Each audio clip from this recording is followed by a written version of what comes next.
Good morning from Albuquerque, New Mexico. This is Kate Quinn of Fabricated Quilts, and I'm so excited to share one of my favorite designs. I absolutely love feathers, and so I've got a couple of ideas for how you can improve yours and just play with them. So hopefully somebody will join before too long, since it is 10, and I don't see anybody yet sharing our live, but we usually get a couple people popping in. So the first thing that I'm going to share will give some people a little bit of time to kind of join the broadcast. So this morning I went walking with my husband, and I did not want to get up, and I did it, and I got out there, and after about 15 minutes I was feeling a lot better. And I think that a lot of times when we are working on our free motion skills, we just sit down at our project and we tell ourselves, okay, we're ready to go. Let's quilt. So I think it is always worth having some little scrappy thing that you start with. So you can see I was just playing this morning, and there's a few things that this does for you. Number one, it's going to warm up your hands, because our hands, sometimes are stiff in the morning. And it's going to let us check our tension, which is very, very important. Never neglect that step. I can't tell you how many times I have done that, and I turn the quilt over and I am so disappointed because it looks awesome on the top and it doesn't look awesome on the bottom. Never, ever forget to check that. But having just something where you can just do some little loop-de-loops, and you don't have to think about it, and you don't have to be in charge of the design, and you can just also play with things, and you can kind of get your rhythm. Maybe you're feeling like you need to sew a little faster or a little slower that day. So don't neglect this warm-up feature, because it can really help your quilt to stay consistent. So what happens if I start quilting and I'm tight? Then like 20 minutes later, I'm not anymore, and the design is going to flow more smoothly. I'm going to be more relaxed. My muscles are going to be warmer. And then maybe you'll have a section of the quilt with the designs that aren't as good, and then a section where they're better. So definitely, just like anything physical, you want to spend a few minutes warming up. So let's go ahead. We'll move on. We are going to do some fun feathers today. And I call this the Feather Frolick, and this is a scrappy piece that I had left over from a class, and I just decided I was going to quilt the tar out of it. So here we go. So we have all kinds of weird spaces on here. Let's see if we can get you out just a little bit more, because it's in really close, I think. And I'm just going to randomly try to start filling up the space on here. Let's see, I think we're on the back side. Oh, here's our front. There we go. I can tell because the thread is different. Even though it's a similar color, you can see that this thread is heavier. This is 40. The thread on the bottom is a little bit lighter weight. So the very first thing I want to show you right here is we're going to use a ruler foot, and we're going to put a space around these hearts, and we'll put our feathers in here. And I could start all the way down here, but I'll probably end up putting, well, here, we'll start down there. That's fine. Sure, why not? Okay, we'll tack off. Always get your bobbin thread up, and we'll just connect it to this other design. So this is a free motion fill. So right here, what we're going to try to do is use the ruler foot and just vaguely echo the heart. It doesn't have to be perfect. I'm not too concerned if it's bigger or smaller. Just make it smooth. So here we'll kind of just do a little weird thing. So the reason I did a weird thing here is this is too small to put anything in. So I'm forcing this to be something that can't have anything in it. And then we'll just graduate over.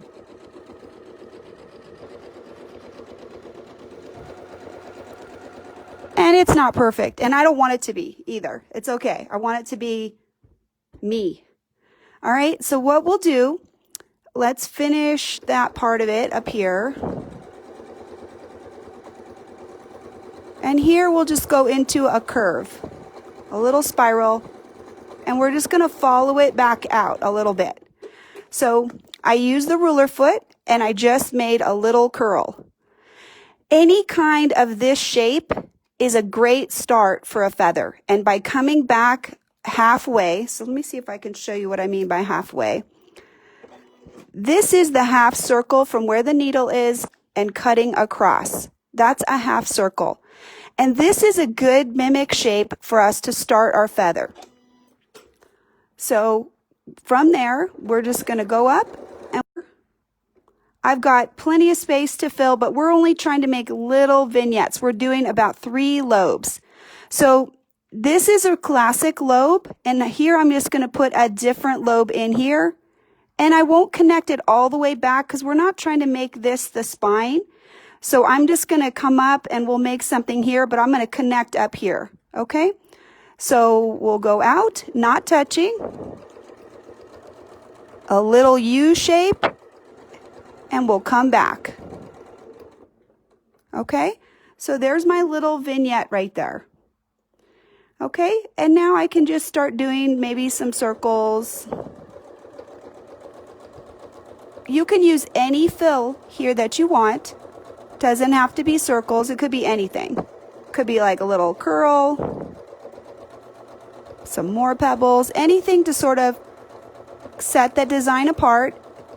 When we do any pebbles, you're going to go clockwise and then counterclockwise. That helps you with the rhythm.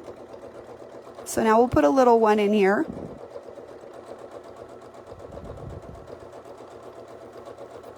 Okay, now we'll put another one in. So there's our little curl. Come back. And this one, notice how we're kind of at the top here. Here's the curl, and we're not at this halfway cutting that in half. We're a little bit closer. So what I'm going to do now is I'm actually going to curve around it a little bit. And what that does is that makes this seem like he's coming over the top of this part. Right? And then when we come out, we want to come along the spine just a little bit. And then here's where the next one will go. And I'll just echo that one around.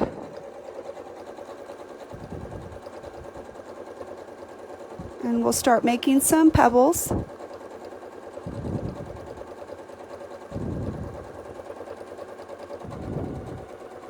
Clockwise, counterclockwise, and they're only touching sort of in one spot. So see, we put that little echo in there. That makes these have a little bit of space there so that they can stand apart from each other. And here we'll just do like a little curl. So this is that Ironworks fill that we did before. So we'll come in here. So we transition to a new shape.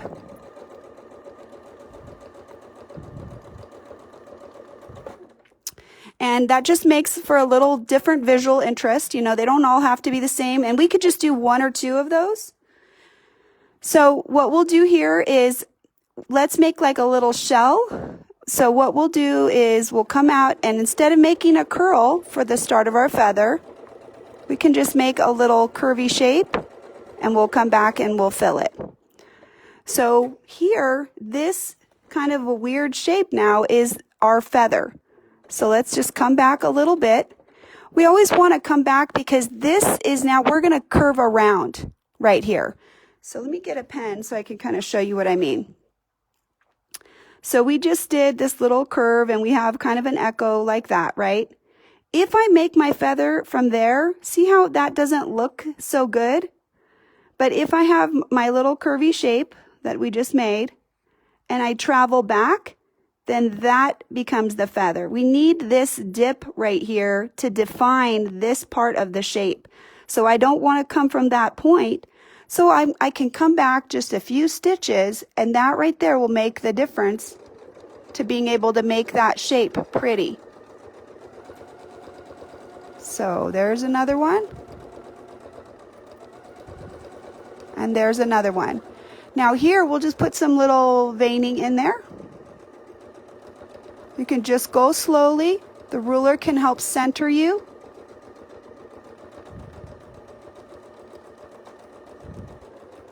And then here, watch this. Use your ruler foot to help you space it. Bump, bump, bump, out, and back in. And now we have a little bit of an echo. So that's kind of like a little, maybe a peacock or some kind of bird plumage right there, because it kind of comes from this area and it gets taller. Okay. And let's do one more. So let's put some more bubbles in here so we can travel a little bit. And here, we'll do another fill, another background fill. We need a little bubble in there. So watch this. We'll go S, S, and now we're out. So there's our little S's right there. And since we want to kind of make it look a little intentional and we have a weird little space right there, we'll put a couple more in.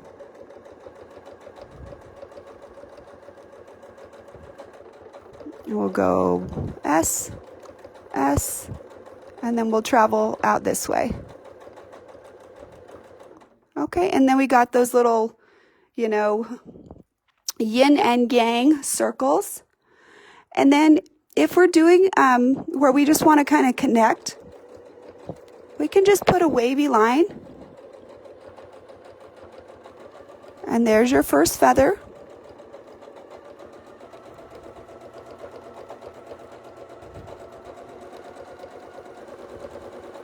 So right here, this is the key on this feather. So we have kind of a weird shape right here. Again, we have to come back, and this is what creates that shape. If I just came out from there, like flat like that, you don't get that definition of your feather lobe. So you need that rising action right here. Wherever we start, the feather has to come up from there and around to create that next shape. Otherwise, you'll get kind of a very flat look to it, and then it ruins that. This is what creates it. You've got to kind of create that little roundness. Think about this as a circle, right? And that half of that is what creates the top of that feather lobe right there. So let me show you, we're going to do one thing. Some people have trouble tracking back on the feather. It's best if I would track back right away, like make this feather and track back over to here for the next one. But if that doesn't happen, you can always echo out a little bit and then just connect back later on right there. Okay, and then you can do your next one, dip in and connect. And he doesn't have to connect all the way down here. You don't have to continue this echo all the way. You can just make a little echo and connect him right at the back here. So let me show you right here. We kind of have these all going the same direction. Just come down your spine a little bit. That's on the inside. Here's your little U shape. Stretch it out. Your little U shape. Stretch it out. And we'll do one more. So I love these little spiky ones. These are great for creating bats. And they're great if you mix them. You can always put a little feather or a little curl in there.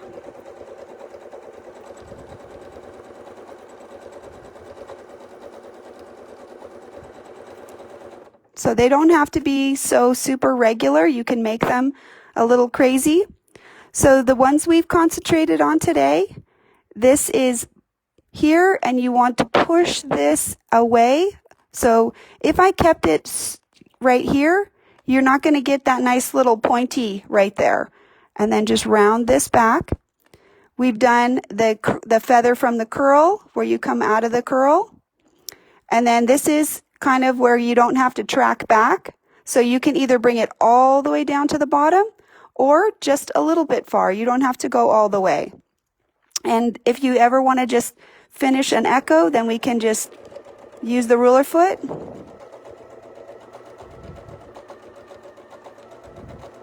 And then you can move right into another one.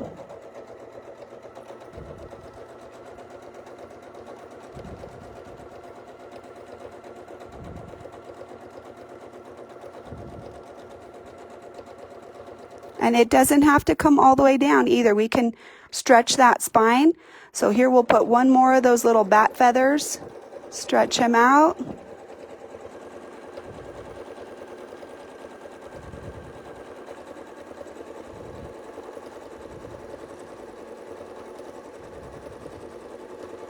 So we're going to make this one kind of come around a little bit more. And there's the end. So these are all, you know, kind of fun, free form. They move around a lot. They're great for filling spaces. And then if I wanted to separate this right here, I can just start echoing.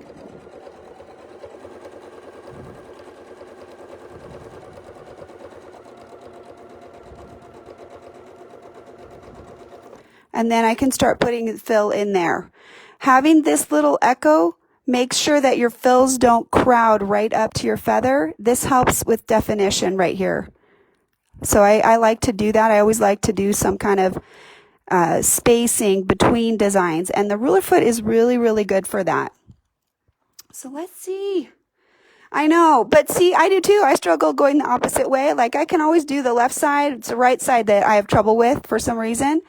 But when you're playing on a scrap, you can just play. You don't have to be in charge of anything. And this one is freeing. Let's talk about this one. You see, this is like octopus feathers almost. It's a lot different. Let's just kind of come up a little bit so we can have a space to put this in. We'll make a random spine. Okay, can I go backwards? I don't know. Let's find out. I usually do it the other way, but we'll just try it. So we'll make our lobe, right? And we'll come back. Let's see. How did I do it? I got to look over here.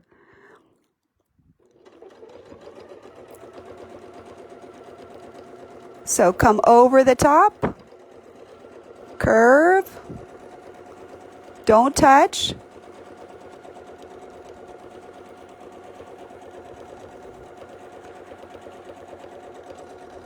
So here, what you're doing is, when you make this part of the shape, echo it back a little bit, but not touching. We're echoing this, we're echoing back, and then curving out to make that shape. Let's do one more. I love feathers. Let's get out of here and we'll just kind of scoot over and we'll do one more. So let's fill this in with some echoing because we're not going to come back. Right? So we can just fill that in. So let's change our shape just a little bit more. So we'll make a random spine. Okay? And we're going to make our heart feather. Bump, bump, bump, bump. Echo over the top. And this one is kind of lanky. He's stretching a little bit.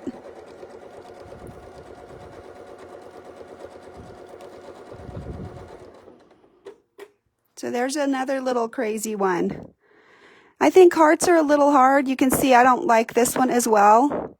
So maybe if we had brought him out a little bit more here, then we would have more room for this one because we kind of clipped this one because of the curve. So, and this is a lot of why I do the hearts first on one side and then I do the spine and then fill in the other spine. Because usually then if I see how it fit on this side, then I can make the other side match a little bit. So here we can just put that echo in. That'll just close out that space. And then we can start doing whatever on this side. So little heart. And if we just don't like that space, we'll just echo out and then we'll start doing something else down here. All right, well, that was our play today. What do you think? Did you guys have fun with that? So notice I'm going to show you one, let's see if I can find that sample. So here's some of the hearts right here that we did, some of the feathers and the echo with your little wave. This is kind of the spine right here. This is loosely the spine that we were trying to fill. So we've got the curl. This is coming out here. This is the bump back with the stitch over. Then this is just going to echo that shape and push up. And then here, I just echoed randomly. You know, these were disconnected from each other because there's a weird space here. I didn't think I could put a fill in there, so I just pushed out, and then I just started again over here to put another one in. So just play. They don't have to be perfect. You know, see how this one's kind of skinny and this one kind of comes over the top? If you can't figure out what to do, put some weird different shape in there, and then that just breaks it up. Or just put a curl in there, because the curl can be open or closed. He doesn't have to touch anything. He can be open like this one or closed like this one. Oh, can you see it? I'm up a little too high. Sorry. Here we go. This is what I'm trying to share right here.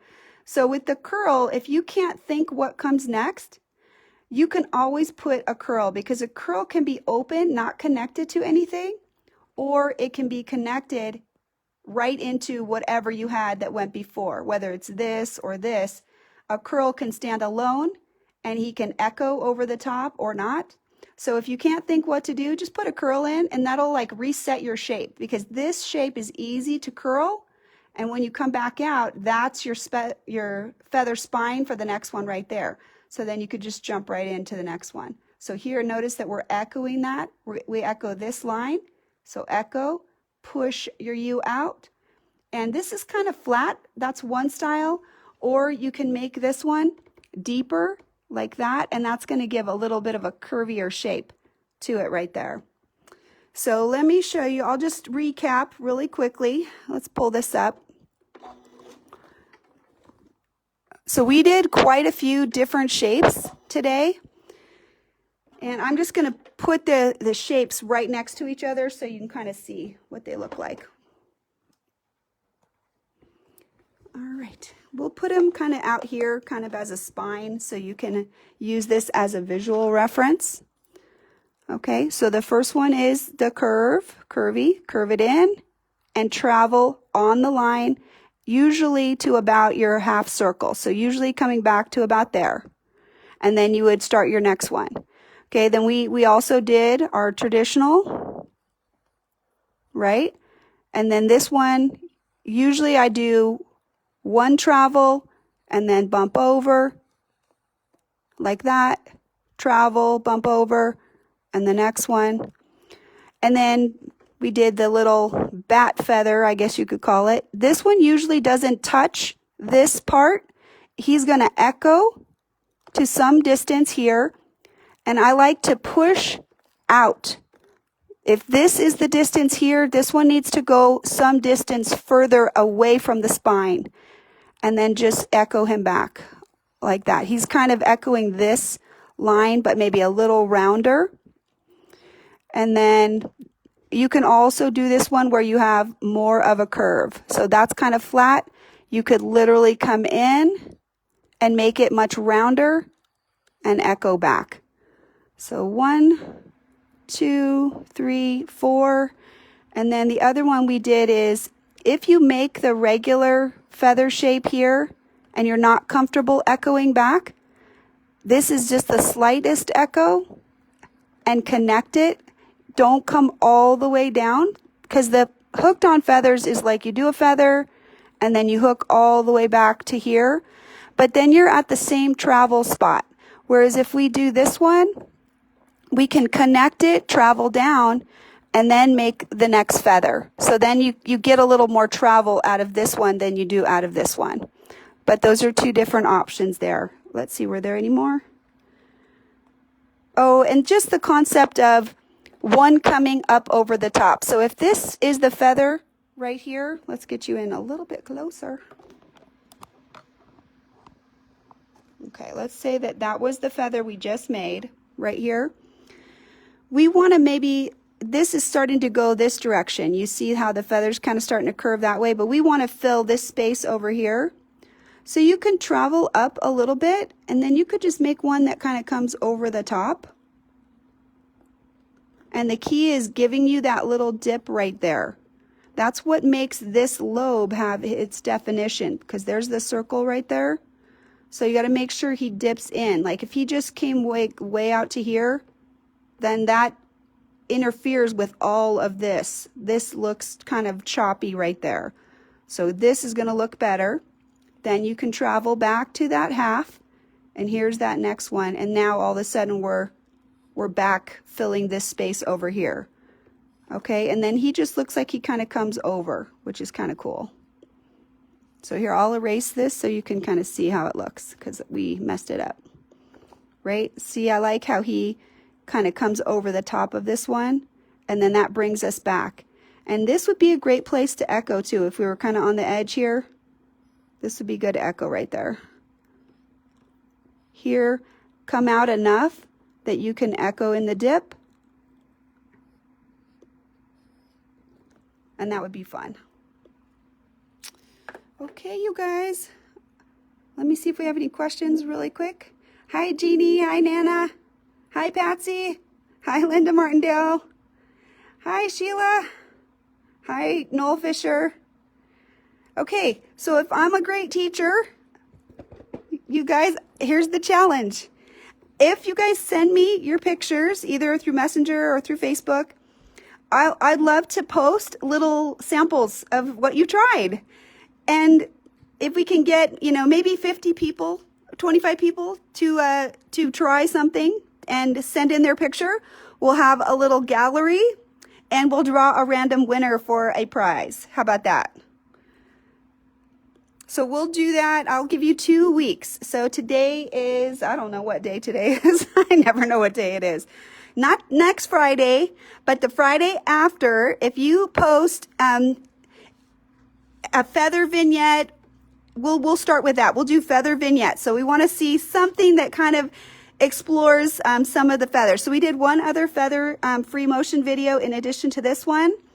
So if you try something feathery, and it doesn't have to be a big piece, it can be a small piece, or just use it on a quilt somewhere or whatever.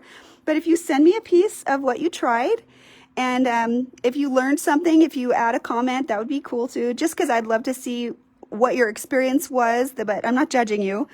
That would be really fun. So in 2 weeks from now, if you want, I will give away a prize, and we'll put the pictures out there. I mean, we won't judge the pictures because we're all learning together. We don't want to put it in a threatening situation, but we'll pick a random winner for people that participated by sending in an entry.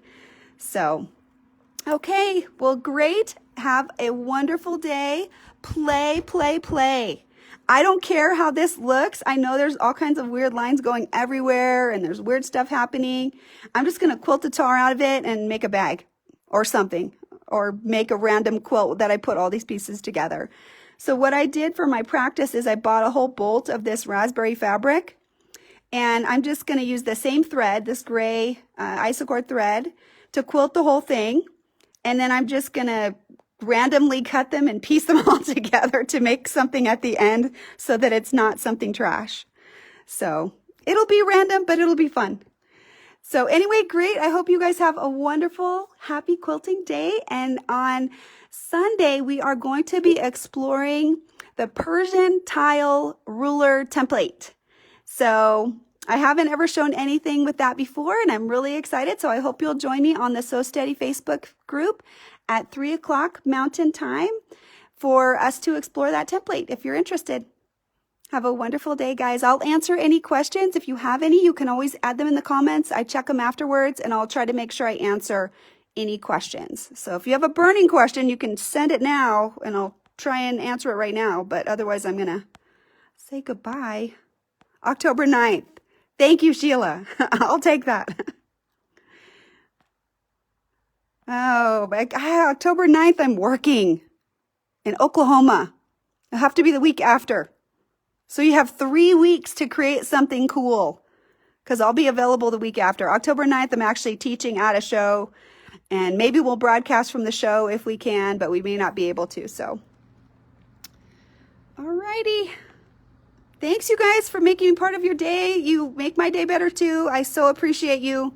Have a wonderful day, and goodbye.